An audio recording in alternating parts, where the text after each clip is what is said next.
Amor materno e filial. Questão 890. Será uma virtude o amor materno ou um sentimento instintivo, comum aos homens e aos animais? Uma e outra coisa. A natureza deu à mãe o amor a seus filhos, no interesse da conservação deles. No animal, porém, esse amor se limita às necessidades materiais. Cessa quando desnecessário, se tornam os cuidados. No homem persiste pela vida inteira e comporta um devotamento e uma abnegação que são virtudes. Sobrevive mesmo à morte e acompanha o filho, até no além-túmulo. Bem vedes que há nele coisa diversa do que há no amor do animal. Ele pede para ler a questão 205 e 385. E isso é muito interessante. A gente vê nos animais, as aves, por exemplo, elas quase doam a vida para defender as suas crias, seus filhotes. Embora sejam pequeninas, se a gente for mexer, elas vêm para atacar, babicar. E quando eles ficam adultos, eles começam a bater neles, não querem saber deles por perto. Então, esse sentimento de amor já nos seres humanos, nós procuramos conservar, educar esses filhos e, às vezes, não raro, vai para além túmulo, o zelo, o cuidado, tentando reerguer aquele espírito que Deus nos confiou para a nossa responsabilidade. A questão 205. Há algumas pessoas, a doutrina da reencarnação se figura destruidora dos laços de família, com o fazê-lo anteriormente à existência atual. E os espíritos respondem: ela os distende, não os destrói. Fundando-se o parentesco em afeições anteriores, menos precárias são os laços existentes entre os membros de uma mesma família. Essa doutrina amplia os deveres da fraternidade, portanto, no vosso vizinho ou no vosso servo, pode achar-se um espírito a quem tenhais estado preso pelos laços da consanguinidade. E muitas das vezes também pode ser aquele inimigo que vem para reparar as contas. Enfim, a reencarnação é um ajuste de contas. É uma forma da gente aprender a amar mais, é uma forma da gente aprender a estar mais ligado um ao outro, é uma forma também da gente sublimar os laços de verdadeiro amor e sabermos caminhar livremente no universo, amando e sendo amado, e ambos se ajudando para o crescimento espiritual, para o aprimoramento de todos nós. E aumentando os vínculos de amor entre aqueles que reencarnam juntos, nós vamos aprendendo a amar como Jesus nos ensinou. Porque só trabalhando as diferenças, aprendendo a ter tolerância, aprendendo a se melhorar junto com o outro, a cultivar virtudes, é que a gente realmente vai aprofundar esses vínculos, esses laços de amor. E nós vamos, pouco a pouco, treinando com todos que estão à nossa volta esse amor. Essa questão está no capítulo 4 da segunda parte, Pluralidade das Existências. E ela tem a letra A ainda. Ela, no entanto, diminui a importância de alguns dão à genealogia, visto que qualquer pode ter tido um pai por um espírito que haja pertencido a outra raça ou que haja vivido em condição muito diversa. É exato. Mas essa importância assenta no orgulho. Os títulos, a categoria social, a riqueza, eis que esses tais veneram nos seus antepassados. Um que gostaria de contar como antecedente honrado sapateiro, orgulhar-se-ia de descender de um gentil homem devasso. Digam, porém, o que disserem, ou façam o que fizerem, não obstarão a que as coisas sejam como são, que não foi consultando-lhes a vaidade que Deus formulou as leis da natureza. Portanto, nós brasileiros, então, que somos descendentes de várias raças, de várias etnias, somos uma grande mistura, e não temos como nos orgulhar de sermos descendentes dessa ou daquela raça, etnia, família, mas sim procurar cultivar a humildade em nosso coração de sabermos que somos descendentes de negro, de índio, portanto de escravos, e também de portugueses, de espanhóis, de italianos, e judeu, árabe, e assim sucessivamente grande roda da vida que nos envolve e que nos impulsiona para o crescimento espiritual. Precisamos, pois, entender que todos nós somos filhos de Deus, irmãos necessitados uns dos outros para crescermos e aprimorarmos no caminho que nos conduz ao Pai. Questão 385. Que é o que motiva a mudança que se opera no caráter do indivíduo em certa idade, especialmente ao sair da adolescência? É que o espírito se modifica? É que o espírito retoma a natureza que lhe é própria e se mostra qual era. Não conheceis o que a inocência das crianças oculta. Não sabeis o que elas são, nem o que foram, nem o que serão. Contudo, a afeição lhes tendes as acaricias, como se fossem parcelas de vós mesmos. A tal ponto que se considera o amor de uma mãe consagra seus filhos como o maior amor que um ser possa voltar a outro, donde nasce o meigo afeto, a terna benevolência, que mesmo os estranhos sentem por uma criança. Sabeis? Não. Pois bem, vou explicá-lo. As crianças são seres que Deus manda às novas existências para que não lhes possam imputar excessiva severidade. Dá-lhes ele todos os aspectos da inocência.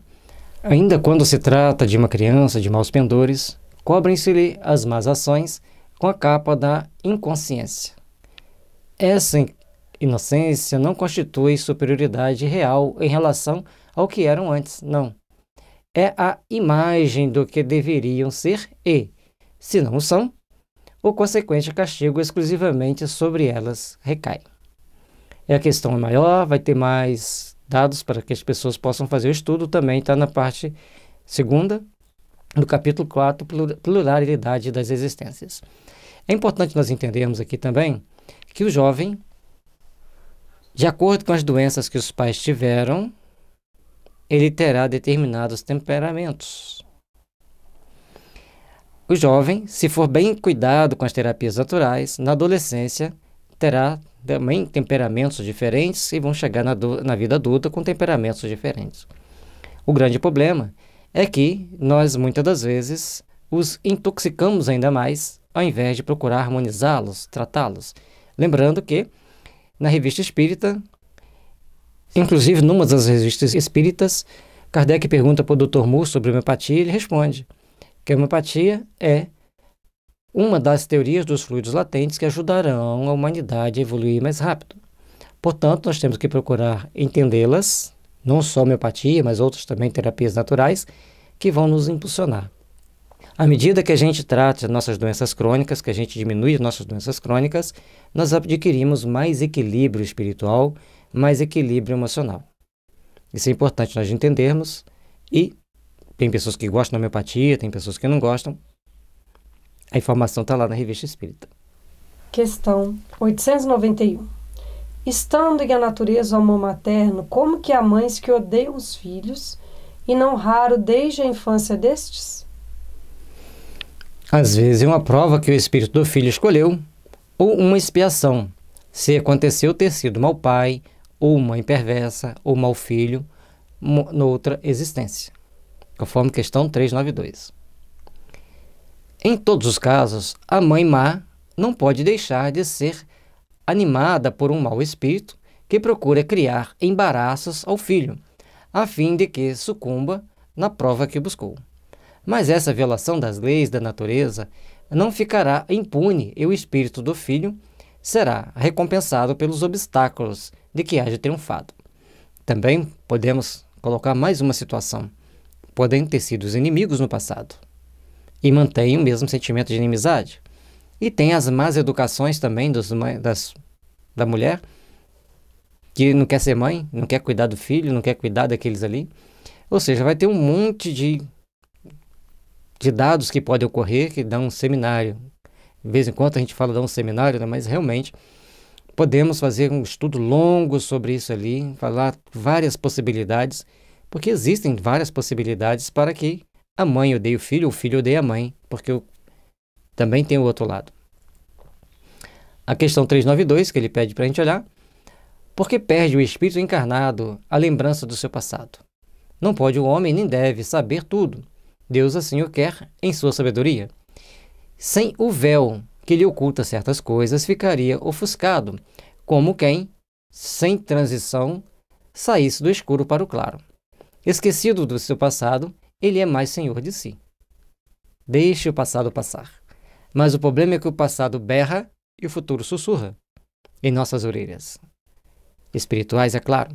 Portanto, nós temos que ficar bem atentos para quando recebermos o convite do futuro, bem sutil, nós temos que estar bem atentos na intuição, na inspiração, e sabermos abafar os berros do passado, que são nossos impulsos, nossas tendências, as nossas manias. Certo? Tem um caso que uma expositora espírita conta sobre uma criança pequena que ela não podia nem escutar a mãe, ela não aceitava ser amamentada pela mãe, não aceitava a mãe, se a mãe chegasse para pegar no colo ela chorava muito e a mãe ficou muito triste. Aí ela foi buscar acessar esse problema e ela acabou descobrindo que o que aconteceu foi que durante o parto ela tinha feito todo o quarto de menino, porque tinham falado para ela que era um menino. Quando ela teve a criança, que o médico falou, é uma linda menininha. Ela falou, ah, que pena. Então o espírito da criança, sentindo-se rejeitado, passou a rejeitá-la. Ela foi conversando à noite com a criança dormindo, falando que ela gostava muito dela, que ela é muito querida, que ela lamentava muito de ter dito que pena. Foi conversando com a criança dormindo, com o espírito da criança. E um dia a criança acordou e falou, eu sonhei que você falou que gosta de mim, mamãe. Aí foi a primeira vez que ela chamou a criança, já estava maiorzinha, né? Acho que uns 2 ou 3 anos. Aí foi a primeira vez que ela realmente falou mamãe, aí elas fizeram as pazes. Às vezes é uma coisa tão simples, que pode ser resolvida de uma maneira simples também. Mas às vezes são situações complexas. Questão 892.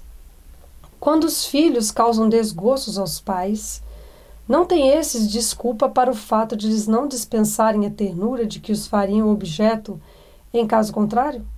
não, porque isso representa o encargo que lhes é confiado e a missão deles consiste em se esforçarem por encaminhar os filhos para o bem. Demais, desses desgostos são a miúde a consequência do mau feitio que os pais deixaram que seus filhos tomassem desde o berço, colhem o que semearam. Então, existe o ponto que nós temos que treinar e educar os filhos, observar seus defeitos e chamar atenção, orientar. E, além do mais, nós temos o outro detalhe, que são os obsessores. Ou dos pais atacando os filhos, dos filhos tentando atacar o pai, para atingir o próprio filho. Então, esses espíritos que poluem ou pululam, né, no mundo espiritual, eles tentam interferir na nossa vida para provocar alguns desgostos, alguns danos. À medida que a gente vai se evangelizando, que a gente vai conversando, que a gente vai vigiando, monitorando, que criança você tem que estar sempre monitorando, ainda mais hoje com as mídias sociais, a gente vai vendo arestas que precisam ser polidas e a gente vai tentando polir e cortar essas arestas. Questão 582. Pode-se considerar como missão a paternidade? É, sem contestação possível, uma verdadeira missão. É, ao mesmo tempo, grandíssimo o dever que o envolve. Mais do que pensa o homem, a sua responsabilidade quanto ao futuro. Deus colocou o filho sob a tutela dos pais, a fim de que estes o dirijam pela senda do bem. E lhes facilitou a tarefa, dando àquele uma organização débil e delicada, que o torna propício a todas as impressões. Muitos há, no entanto, que mais cuidam de aprumar a árvore do seu jardim e de fazê-la dar bons frutos e abundância, do que de formar o caráter de seu filho. Se este vier a sucumbir por culpa deles, suportarão os desgostos resultantes dessa queda e partilharão dos sofrimentos do filho na vida futura, por não terem feito o que lhes estava ao alcance, para que ele avançasse na estrada do bem. Então, na parte 2, capítulo 10, ocupação e missão dos espíritos. Então, nós temos, como pais, a responsabilidade de educar os filhos e de controlar as suas vidas, procurar modificar-lhes o caráter. E aí tem uma coisa muito importante, que é a interiorização de valores e o entrosamento entre pai e mãe. Se um fala uma coisa, o outro fala outra, bagunça a cabeça dos filhos ainda mais. Então, os pais, juntos, têm que coibir o filho de ir para certos caminhos e moldar-lhe o caráter para o bem. Questão 583. São responsáveis os pais pelo transviamento de um filho que envereda pelo caminho do mal, apesar dos cuidados que lhe dispensaram? Não, porém, quando piores forem as propensões do filho, tanto mais pesada é a tarefa e tanto maior o mérito dos pais, se conseguirem desviá-lo do mau caminho. Portanto, se os pais conseguem pegar um bichinho bem complicado e descomplicá-lo para o caminho evolutivo, educá-lo bem, então todos caminharão para o bem. Essas crianças servirão ao pai, essas crianças serão bons trabalhadores do bem. Letra A. Se um filho torna homem de bem, não obstante a negligência ou os maus exemplos de seus pais, tiram esses daí algum proveito? Deus é justo. Deus, sendo justo, vai dar a cada um, dentro da sua necessidade, a oportunidade de trabalhar intimamente para fazer o melhor, para edificar o melhor. Aqueles que souberem aproveitar as oportunidades crescerão. Aqueles que não souberem aproveitar a oportunidade, fica gravado no seu inconsciente a semente para as futuras reencarnações. Dá o exemplo do bem, seja do filho para o pai ou do pai para o filho, ou da mãe para a filha, da filha para a mãe, do pai para a filha, da filha para o pai, da mãe para o filho, do filho para a mãe, falando, abrangendo todos para não deixar nenhuma terminologia de fora, é de grande valia, de grande importância para a evolução de todos nós. Procuremos, pois, trabalhar da melhor forma possível para edificarmos as forças do bem em nossa caminhada. Parte 3ª, capítulo 12, da perfeição moral. As virtudes e os vícios, paixões, o egoísmo, caracteres do homem de bem, conhecimento de si mesmo.